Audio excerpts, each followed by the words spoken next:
Dzień dobry, nazywam się Mariusz Jastrząb i chciałem Państwa zaprosić na taki krótki spacer po Galerii po wojnie Muzeum Polin, po części wystawy, która opowiada o okresie po II wojnie światowej. Wzorem dla kafelków, którymi wyłożona jest ta ściana, były formularze rejestracyjne, które wypełniali Żydzi, którzy przeżyli wojnę, rejestrując się w komitetach żydowskich, które powstawały w różnych polskich miastach. Rejestrowali się szukając swoich bliskich, swoich krewnych, ale również po to, żeby otrzymać jakąś pomoc materialną, dlatego że większość Żydów, którzy przeżyli, była w bardzo złej kondycji fizycznej, ale również w bardzo złej sytuacji materialnej.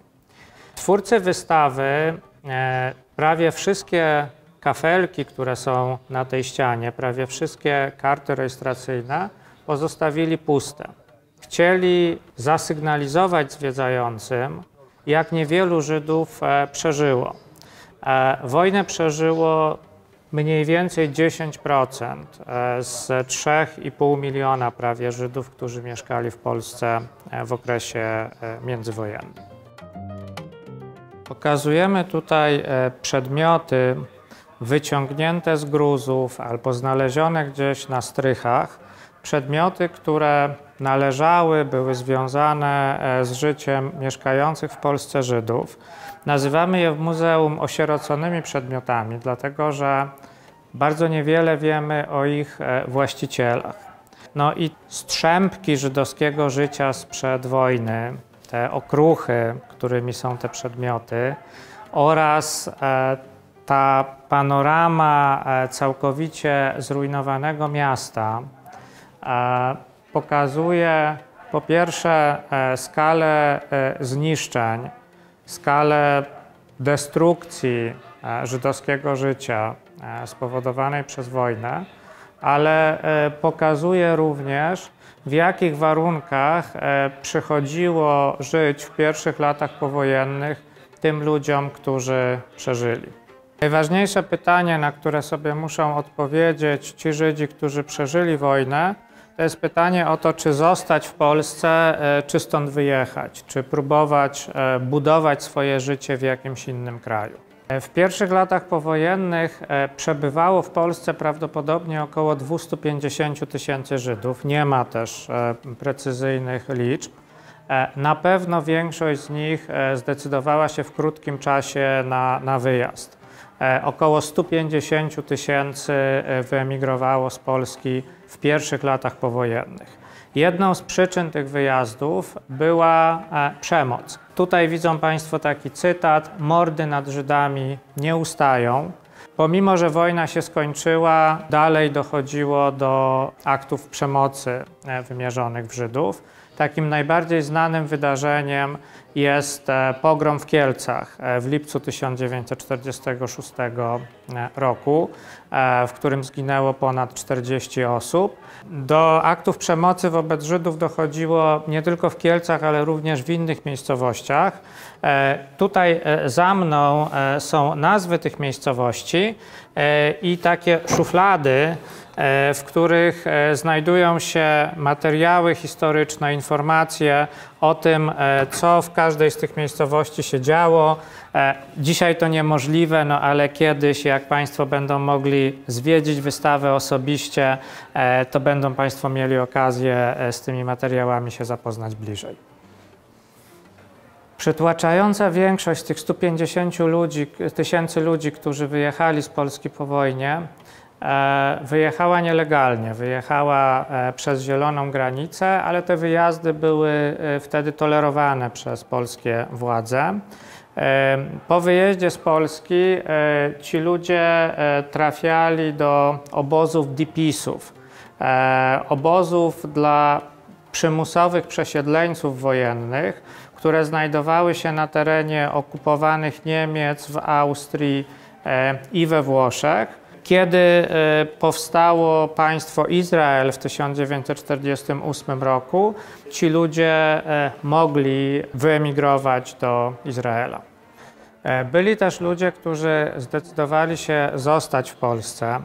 albo ze względu na swoje bardzo głębokie przywiązanie do polskości, ze względu na to, że nie wyobrażali sobie życia nigdzie indziej, albo ze względów prywatnych, dlatego że założyli nowe rodziny, że jakoś tutaj po wojnie odbudowali swoje życie, no albo dlatego, że akceptowali nowy ustrój i chcieli się włączyć w jego budowę. Sara Hurwitz była socjolożką, która w 1948 roku przeprowadziła takie badania socjologiczne dotyczące tożsamości polskich Żydów. Pytała o język, którym się posługują, pytała o stosunek do Izraela, pytała o stosunek do religii. No i z tych jej badań wynika, że te wybory tożsamościowe, wybory między językiem polskim a językiem jidysz, między polskością a żydowskością, których ludzie wtedy dokonywali, były po prostu bardzo różne. Te pierwsze lata powojenne, ten okres lat 40., to jest też taki czas, kiedy w Polsce mogą jeszcze istnieć takie przynajmniej na wpół niezależne od władz organizacje żydowskie. Istnieją spółdzielnie zrzeszające żydowskich rzemieślników, istnieją szkoły, istnieją organizacje kulturalne, więc ta społeczność żydowska jest mała, ale jej życie jest bardzo zróżnicowane, bardzo bogate. No, każdy może znaleźć coś dla siebie. Ten pluralizm się kończy na przełomie lat 40. i 50. Jesteśmy teraz w klubie Towarzystwa Społeczno-Kulturalnego Żydów w Polsce w latach 50. W klubie nie przypadkiem jest portret Stalina, dlatego że no, jesteśmy w czasach, kiedy już o żadnym pluralizmie w życiu żydowskim nie może być mowy. Istnieje tylko jedna świecka organizacja żydowska, która może działać w Polsce i ona jest oczywiście całkowicie podporządkowana władzy. Lata 1949-1956 to jest taki okres, kiedy granice Polski są prawie całkowicie zamknięte. Właściwie nikt nie może z Polski wyjechać, chyba że uzyska na to specjalną zgodę władz. No i pewnej grupie Żydów władza mimo wszystko pozwala na to, żeby z Polski wyemigrować. To są ludzie, którzy są w złym stanie zdrowia, ludzie z niepełnosprawnościami, ludzie w zaawansowanym wieku, ludzie, których władza traktuje jako ciężar dla ludowego państwa. To są również religijni Żydzi i to są syjoniści, czyli ci, którzy byli zwolennikami stworzenia państwa żydowskiego w Palestynie.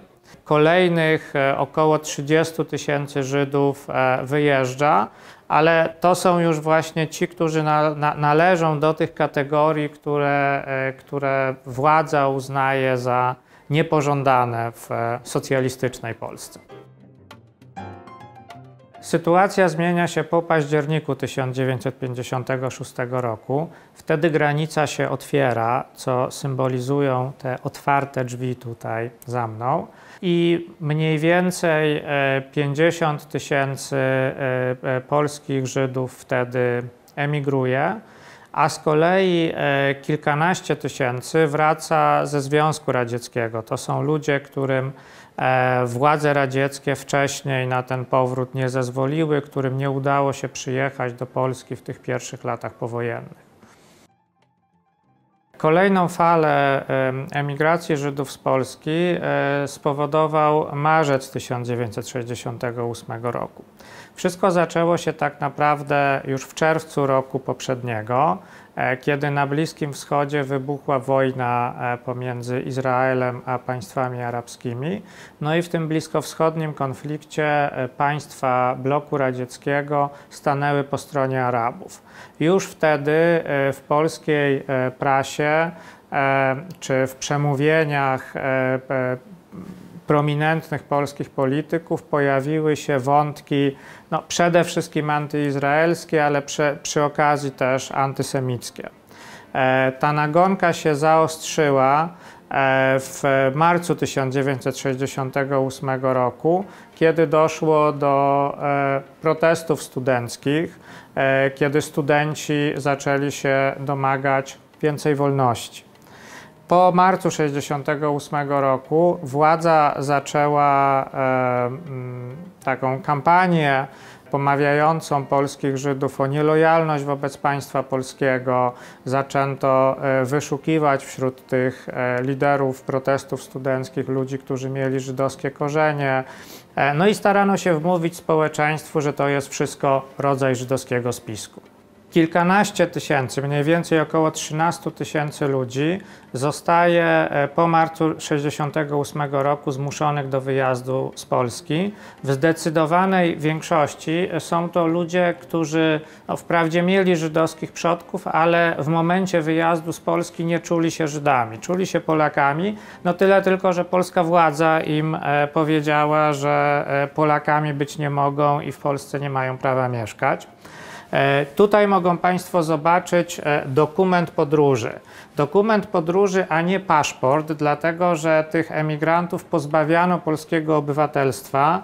Ten dokument pozwalał przekraczać polską granicę, ale tylko w jedną stronę, bez prawa powrotu. Było w nim napisane, że posiadacz takiego dokumentu nie jest obywatelem polskim. A obok tego dokumentu podróży leży banknot 5-dolarowy, dlatego że aż tyle władza pozwalała tym ludziom wywieźć w gotówce.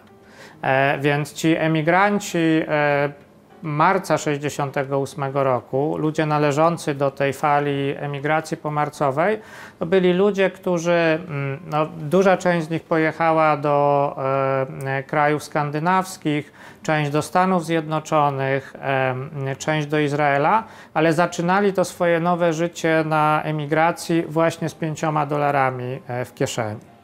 I marzec 1968 roku to jest też taki moment, kiedy wydawało się, że historia polskich Żydów się kończy, że tego żydowskiego życia w Polsce już nie będzie. W końcowej sali tej części wystawy opowiadamy o tym, że stało się jednak inaczej, że to życie żydowskie się zaczęło odradzać jeszcze w latach 80., a jego swobodny rozwój stał się możliwy, kiedy upadł w Polsce system realnego socjalizmu. Ale to wszystko będą Państwo mogli zobaczyć, jak skończą się ograniczenia dotyczące wychodzenia z domów i kiedy będą Państwo mogli do nas przyjść i tę wystawę obejrzeć na żywo.